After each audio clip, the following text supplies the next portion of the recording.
S Ranjith നമുക്കൊപ്പം ചേരുകയാണ് ഷാർജയിൽ നിന്ന്. S Ranjith, good morning. ഇന്നത്തെ ഒരു ദിവസത്തിലേക്ക് നമ്മൾ എത്തുമ്പോൾ ഇന്നലെ കേട്ട ആ വാർത്തയുടെ നടുക്കം ഇതുവരെ വിട്ടുമാറുന്നില്ല. അതുല്യയുടെ ബന്ധുക്കൾ ഓരോരുത്തരും ഇപ്പോൾ പ്രസാദിനോട് സംസാരിക്കുന്ന അച്ഛനും അമ്മയും ബന്ധുക്കളും എല്ലാവരും പറയുന്നത് അതുല്യ ഒരിക്കലും ആത്മഹത്യ ചെയ്യില്ല. കാരണം ആ കുഞ്ഞിന് വേണ്ടി 10 വയസ്സുള്ള മകൾക്ക് വേണ്ടി ഇത്രയും കാലം അവൾ സഹിച്ച് ജീവിക്കുകയായിരുന്നു. എന്നെങ്കിലും ഈ അച്ഛൻ സതീഷ് നന്നാകും എന്ന് പ്രതീക്ഷയോടെ ഇങ്ങനെ മുന്നോട്ട് പോവുകയായിരുന്നു. ആ കഴിഞ്ഞ ദിവസം രാത്രിയിൽ ഉണ്ടായ സംഭവം എന്താണ്? അവിടെ നിന്ന് കൂട്ടുകാർക്കൊപ്പം അജ്മാനിലേക്ക് പോയി എന്നുള്ള കഥ അത് എത്രത്തോളം വിശ്വാസയോഗ്യമാണ് രഞ്ജിത്ത്?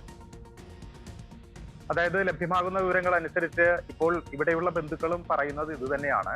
അതായത് അതുല്യ ഒരിക്കലും ആത്മഹത്യ ചെയ്യില്ല, അങ്ങനെ ചെയ്യുന്ന ഒരാളല്ല അതുല്യ എന്ന് തന്നെയാണ് ഇവിടെയുള്ള അവരുടെ ബന്ധുക്കളും പറയുന്നത്. അതേസമയം ഇവിടെയുള്ള സഹോദരിയും അതുപോലെ തന്നെ സഹോദരിയുടെ ഭർത്താവും മാധ്യമങ്ങളോട് പ്രതികരിക്കാൻ ഇതുവരെ തയ്യാറായിട്ടില്ല.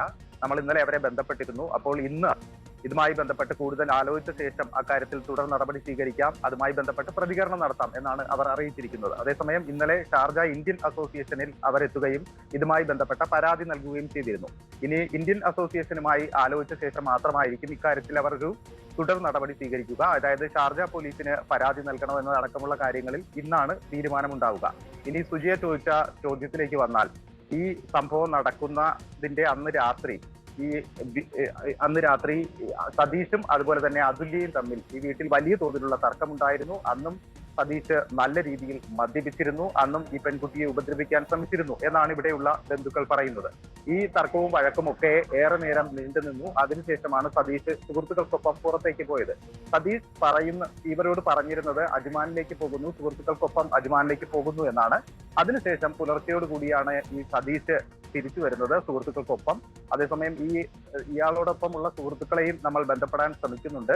അക്കാര്യത്തിൽ ഒരു സ്ഥിരീകരണം ഇനിയും വരേണ്ടിയിരിക്കുന്നു. അതാണ് രഞ്ജിത്ത്, അവിടെ നമുക്ക് ഈ ദുരൂഹത സംബന്ധിച്ചുള്ള വിവരങ്ങളാണ് വരേണ്ടത്. കാരണം അതുല്യ രാത്രി സന്ദേശം അയച്ചിട്ടുണ്ട്. അതായത് ഇന്ത്യൻ സമയം പുലർച്ചെ 2:30 വരെ അതിനിടയിലാണ് അതുല്യയുടെ ഈ സന്ദേശങ്ങൾ, ഈ അതുല്യ അയച്ച ദൃശ്യങ്ങളടക്കം നാട്ടിലേക്ക് എത്തിയത്. അത് കാണാൻ വീട്ടിൽ ഉള്ളവർ വൈകിപ്പോയി. അപ്പോൾ ആ രാത്രിയിൽ ഇന്നലെ രാത്രിയിൽ, അതായത് അവിടുത്തെ ഇന്നലെ രാത്രിയിൽ നടന്നത് എന്താണ്? പിറന്നാളിന്റെ രാത്രിയാണ്. ആ പിറന്നാൾ രാത്രിയിൽ എന്തുകൊണ്ട് അതുല്യ മരണത്തിന്റെ വഴി തേടണം?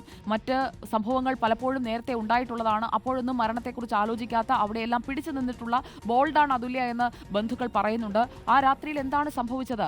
അതാണ് നമുക്ക് അറിയേണ്ടത്. ആ വിവരങ്ങൾ കൂടി തേടൂ രഞ്ജിത്ത്.